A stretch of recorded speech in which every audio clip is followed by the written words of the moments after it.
Hello everyone, कैसे हैं आप सभी लोग। मैं शशांक, आपका रीजनिंग एजुकेटर, स्वागत करता हूं brain booster reasoning by shares YouTube channel पर। जैसा कि आपको पता है कि आज क्या तारीख होगी। आज अपनी हो चुकी है 5 अप्रैल। ठीक है, आज से 5 दिन बाद आपका एसबीआई क्लर्क मेंस का एग्जाम है।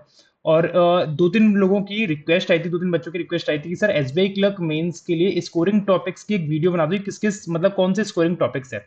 देखो, वैसे तो ये वीडियो अभी बहुत लेट हो चुकी है, लेकिन फिर भी अगर कुछ इससे आपको हेल्प मिलती है एंड मोमेंट पे, तो आप जरूर इसको वॉच करें और इसको एंड तक देखें। और इससे आपको पता चलेगा कि रीजनिंग सेक्शन में हमें कौन कौन से टॉपिक्स पे अपनी मतलब और प्रैक्टिस करने की जरूरत है, और किस किस टॉपिक्स को हमें पहले अटेम्प्ट करना चाहिए एग्जाम में। ऐसा नहीं है कि रीजनिंग का पेपर खुल गया, सेक्शन खुला और हम लोग पहले क्वेश्चन से करना स्टार्ट कर रहे हैं।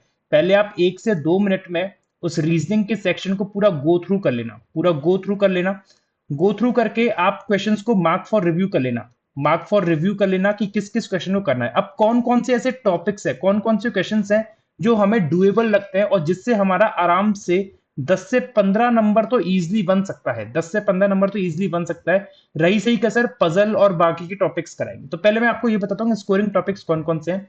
लेकिन स्टार्ट करने से पहले आप सभी से रिक्वेस्ट है, सेशन को एक बार आप सभी लोग लाइक कर देना, चैनल पे नए हो तो चैनल को सब्सक्राइब कर लेना और वीडियो को शेयर कर देना अपने अपने कॉन्टेक्ट्स में, टेलीग्राम वगैरह जहां पे भी आप लोग एडिट हैं। ठीक है, देखो अब मैं इसमें आप लोग को ये बताता हूँ कि जैसे कौन कौन से टॉपिक्स ऐसे हैं जिसको करने से हम लोग का मतलब अच्छा खासा स्कोर बन सकता है। जैसे इनइक्वालिटी की बात करें, इनइक्वालिटी एक ऐसा टॉपिक है जो बच्चा आसानी से कर सकता है। और इसका अगर क्वेश्चन आएगा, जैसे लास्ट ईयर आए थे, मतलब लास्ट 1-2 साल में से क्वेश्चंस बन के आ रहे हैं और चांसेस है कि आ सकता है।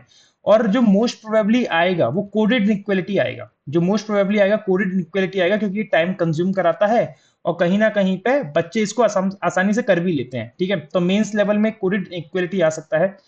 लेकिन और कोडेड इक्विटी को करने का तरीका भी आप लोग को पता होगा किस तरीके से करते हैं। वो मैजिक बॉक्स वाली ट्रिक से है ना, मैजिक बॉक्स वाली ट्रिक से करते हैं, एक बॉक्स बना लेते हैं जिसकी बेसिस से आसानी से हो जाता है। अच्छा हुआ, अगर ज्यादा से ज्यादा अगर अगर कोडेड इक्विटी नहीं दी तो रिवर्स इनइक्वालिटी भी वो दे सकते हैं। रिवर्स इनइक्वालिटी आप लोग जानते होंगे क्या होता है, कंक्लूजन से स्टेटमेंट। मिसिंग इनइक्वालिटी भी दे सकते हैं और कॉलम वाली इनइक्विटी। तो जो मोस्ट प्रोबेबली चांसेस हैं वो कोडेड इनइक्विटी और कॉलम बेस्ड इनइक्विटी इनके आ सकते हैं। और अगर दोनों में से कुछ भी नहीं आए तो सिंपल स्टेटमेंट दे देगा और कंक्लूजन दे देगा। और कंक्लूजन आपको मतलब स्टेटमेंट लेंदी सा दे देगा, बड़ा सा स्टेटमेंट दे देगा और कंक्लूजन दे देगा 3 4 5 इस तरीके से, फिर आपको डिसाइड करने होंगे, तो वो लेंदी कर देगा। तो कहीं ना कहीं पे ये स्कोरिंग टॉपिक है जिसको आप आसानी से कर सकते हो। बहुत इजी टॉपिक में से एक है इनइक्वालिटी, इसको तो छोड़ के ही मत आना। जब पेपर आप रीजनिंग का सेक्शन में आप क्वेश्चंस का सिलेक्शन करो तो इस टाइप के क्वेश्चंस को मार्क फॉर रिव्यू में डाल लेना कि हाँ भाई ये क्वेश्चन तो हमें करने हैं, और आप पेपर को करना स्टार्ट करते हैं 1 से 2 मिनट में जब आप गो थ्रू कर लोगे पूरे सेक्शन को। तो कहीं पे अगर आपको दिख रहा है कि भाई सिलोजिज्म का क्वेश्चन है, सिलोजिज्म में भी अगर आपकी प्रैक्टिस अच्छी है, जैसे कोडेड सिलोजिज्म हो गया, कोई बहुत ज्यादा टफ नहीं होता है, आसानी से कर लोगे, मतलब स्कोर बूस्ट ही कराएगा आपके, बहुत जल्दी बन जाते हैं, स्कोर बूस्ट कराएगा।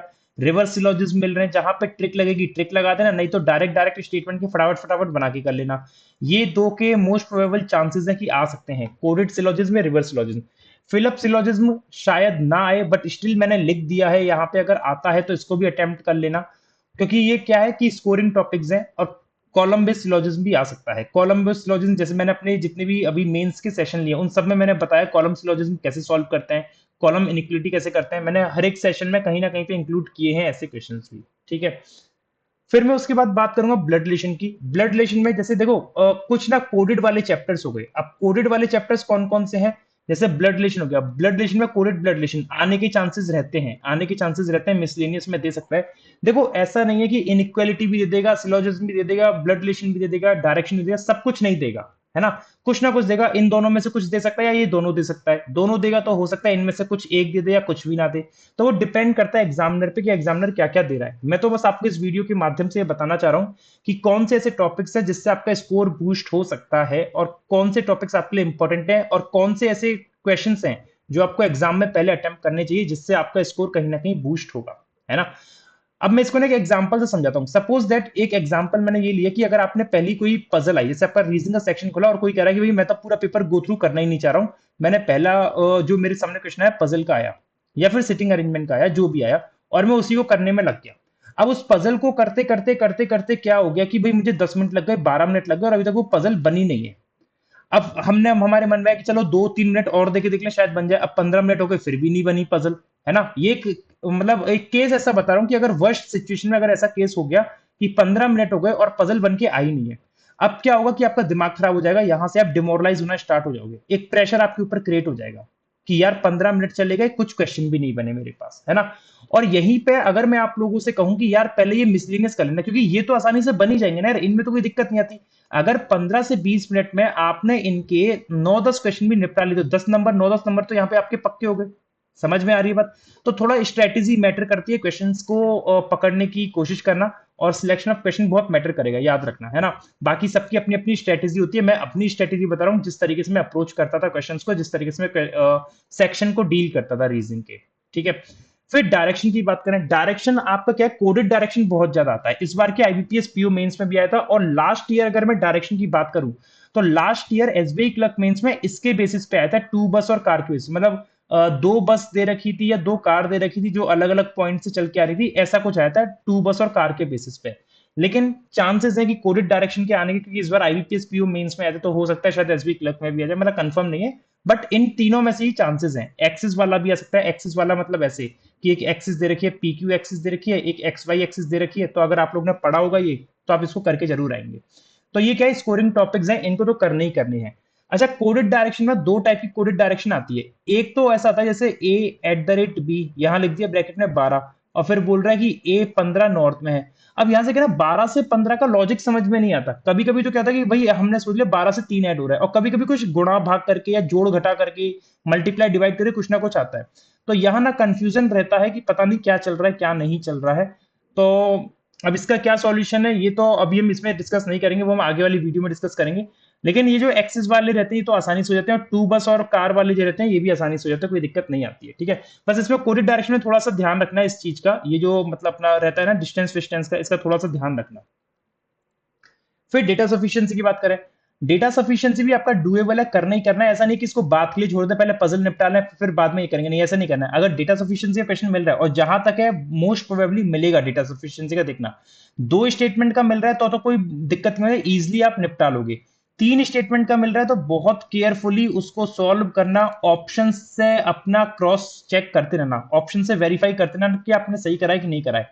ये थ्री स्टेटमेंट वाला बहुत मतलब आपको कंफ्यूजन में डाल सकता है, तो आप परेशान मत होइएगा, अगर आपने प्रैक्टिस करी है तो आप इजिली कर लोगे।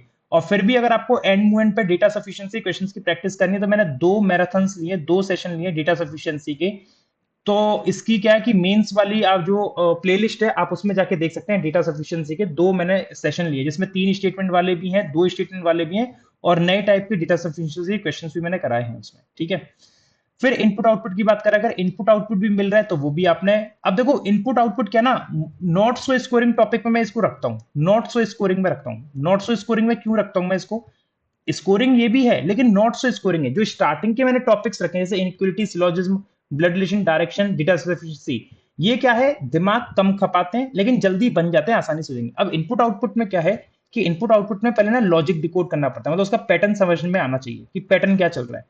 पैटर्न समझ में आ गया इनपुट का, तो अब जो हमें इनपुट मिलेगा उसके स्टेप्स हमें बनाने पड़ेंगे, टाइम की खपत होगी, है ना, टाइम लगेगा इसमें, एक स्टेप, दो स्टेप, तीन स्टेप, चार स्टेप, पांच स्टेप। मैं ये नहीं कह रहा कि आप इसको स्किप कर देना, लेकिन मैं ये कह रहा हूं कि इनपुट आउटपुट में जैसे कोई भी टाइप का आ गया, जैसे जिसमें अल्फाबेट नंबर मिक्स आ गया, या केवल नंबर नंबर का आ गया, या केवल लेटर लेटर का आ गया, या केवल कॉलम बेस्ड आपका इनपुट आउटपुट आ गया, तो कोशिश करना जैसे अगर 2 से 3 मिनट स्टार्टिंग की अगर आप उसको डिकोड करने की कोशिश कर रहे हो, अगर 2 से 3 मिनट में डिकोड हो जाए तो अच्छी बात है।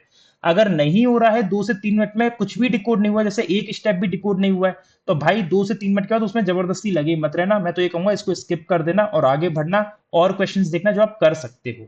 बात समझ में आ रही है।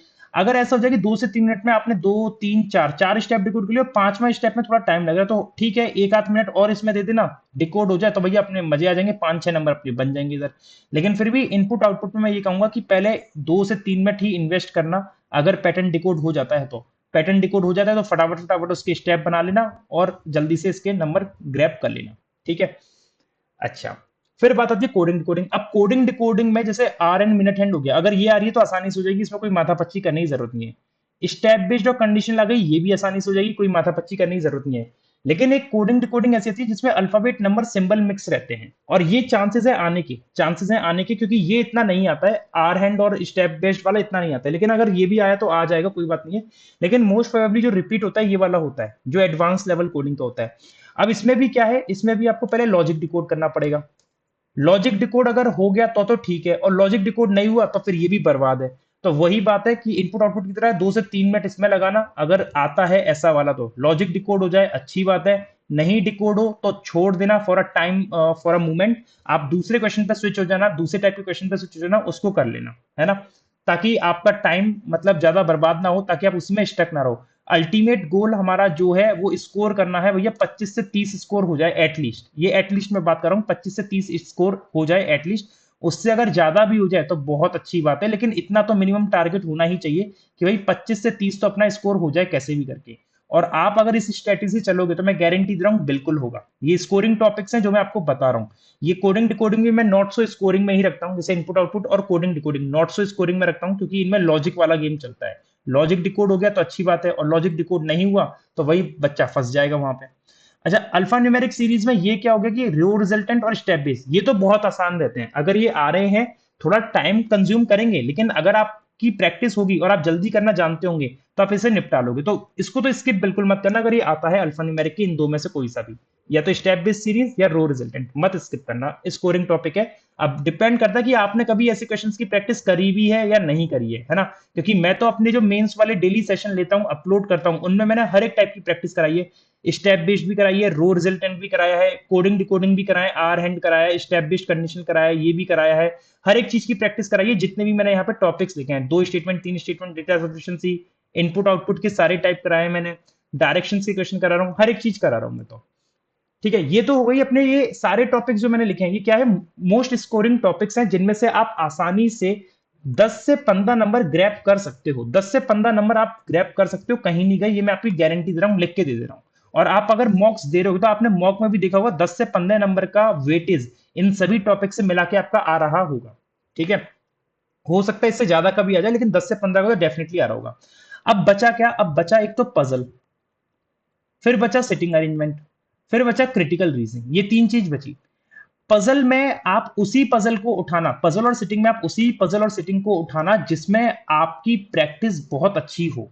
मतलब कोई अगर न्यू टाइप की पजल आ गई, न्यू टाइप की पजल आ गई रूबरू, जिससे आप हो नहीं, जिससे जिसको आपने कभी देखा ना हो, जो एकदम ही नई टाइप की लग रही है, लैंग्वेज पढ़ने में समझ में नहीं आ रही हो, लैंग्वेज में दिक्कत आ रही हो, प्लीज उसको मत पढ़ना, कंफ्यूजिंग टाइप की पजल को मत उसके पीछे पढ़ना।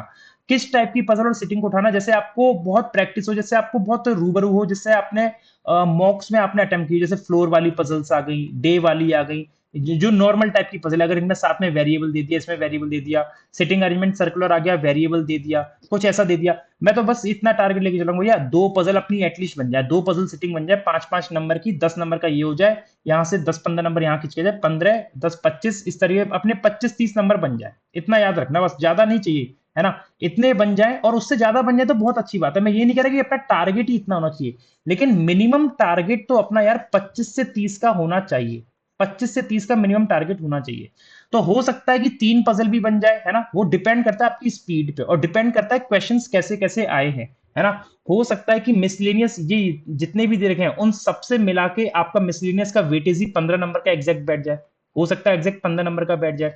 और मिसलेनियस में और भी चीजें आती हैं, जैसे अल्फाबेट के मिसलेनियस आते हैं, अल्फाबेट के बेसिस पे मिसलेनियस आते हैं, अल्फाबेट के बेसिस पे जैसे कि एक आगे बढ़ा दो कॉन्सोनेंट को, वॉवल को एक माइनस कर दो, फिर फलाना अरेंज कर दो अल्फाबेट में, फिर रिवर्स में कर दो, फिर लेफ्ट से कौन सा होगा, राइट से कौन सा होगा, फिर पेयर फॉर्मेशन के बेसिस पे लेंथी क्वेश्चन आ सकते हैं, मतलब इस टाइप के भी आ सकते हैं, तो इनको भी आप अटेम्प्ट कर सकते हो। क्रिटिकल रीजनिंग में मैं भाई देखो इतना कहूंगा कि अगर आपकी बहुत अच्छी प्रैक्टिस हो, बहुत अच्छी कमांड हो, आप अगर मॉक्स देते हो और मॉक्स में आपकी क्रिटिकल रीजनिंग में सारे क्वेश्चन सही जा रहे हैं, मतलब बहुत रेयरली ही गलत होते हैं, तो आप एग्जाम में पकड़ लेना इनको। लेकिन फिर भी कहीं ना कहीं पे अगर आपको लग रहा है कि यार क्रिटिकल रीजनिंग एक तरीके से हमें फंसा देता है, इसमें श्योरिटी नहीं रहती है, और एग्जाम में जाके फिर से नर्वसनेस है कि लगाऊं कि नहीं लगाऊं, लगाऊं कि नहीं लगाऊं, तो क्रिटिकल रीजनिंग में तो मैं मतलब कुछ नहीं कहूंगा, मैं मतलब I will not say anything. मैं तो हमेशा क्या करता था, मैं तो स्किप करता था, मैं क्रिटिकल रीजनिंग के क्वेश्चन स्किप करता हूं, क्योंकि इसमें श्योरिटी नहीं रहती यार, बिल्कुल श्योरिटी नहीं रहती। देख के करके सॉल्व करके तो मैं एक्सप्लेन कर दूंगा, मैं भी बता दूंगा क्या होता है, लेकिन एग्जाम टाइम में रिस्क लेना बहुत बड़ी बात है। मॉक में दे रहा हूँ, मॉक में मैं रिस्क ले सकता हूँ, मॉक में रिस्क ले सकता हूँ, क्योंकि मॉक में कोई दिक्कत नहीं है।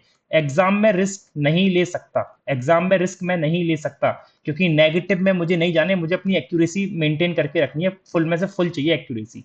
एक्यूरेसी जितनी अच्छी रहेगी उतना बढ़िया रहेगा। अगर नॉर्मलाइजेशन वगैरह का गेम हुआ, कुछ भी गेम हुआ, तो उसमें एक्यूरेसी बहुत कम आएगी। याद रखना, जबरदस्ती स्कोर बूस्ट करने के चक्कर में क्रिटिकल रीजनिंग को फालतू में मत पकड़ के बैठ जाना कि नहीं मैं ये भी कर दूंगा, ये भी कर दूंगा, अजम्पशन भी कर दूंगा, कोर्स ऑफ एक्शन भी कर दूंगा, आर्ग्यूमेंट भी कर दूंगा, सब कर दूंगा। हाँ, क्रिटिकल रीजनिंग के कुछ टॉपिक इजी होते हैं, जैसे कोर्स ऑफ एक्शन वाला हो गया। कोर्स ऑफ एक्शन इजी होता है, इसका अगर क्वेश्चन आता है तो आप इसको कर सकते हो, है ना। और एक कंक्लूजन वाला इजी होता है, जो मतलब निष्कर्ष निकालना होता है, ये इजी होते हैं। सबसे ज्यादा दिक्कत अजम्पशन वाले में आती है कि अजम्पशन करें कि नहीं करें। दिक्कत तो पूरी क्रिटिकल रीजनिंग है, मैं सही बताऊं, क्रिटिकल रीजनिंग ही एक अपने आप में दिक्कत है, लेकिन फिर भी आपके ऊपर ही छोड़ूंगा ये वाली चीज। तो मैं बस इतना कहूंगा कि स्कोर बूस्ट करने के चक्कर में, अटेम्प्ट बढ़ाने के चक्कर में जबरदस्ती अटेम्प्ट मत करना क्रिटिकल रीजनिंग के क्वेश्चंस, जिसमें श्योरिटी हो वही करना। आई होप आपको ये वीडियो यूजफुल लगी होगी, और मैं एक बार फिर से बता दूं कि ये वीडियो उन लोगों के लिए है जो लोग फर्स्ट टाइम मेंस में अपियर होंगे, जिनको मेंस का बिल्कुल भी एक्सपीरियंस नहीं है। ये वीडियो उनके लिए बहुत हेल्पफुल रहेगी, उनको एक आइडिया लगेगा कि एग्जाम में किस तरीके से क्वेश्चंस करने हैं, किस क्वेश्चन को अप्रोच करना और किसको नहीं करना है। सेशन अगर ये हेल्पफुल लगा हो तो इस वीडियो को लाइक कर देना, शेयर कर देना अपने अपने दोस्तों के साथ, और चैनल पर नहीं हो तो सब्सक्राइब कर लेना, और इस टेलीग्राम चैनल को ज्वाइन कर लेना for the future updates and PDF of each and every session. Thank you everyone, thank you so much, take care, will see you soon with the next video. Till then, stay tuned with our YouTube channel.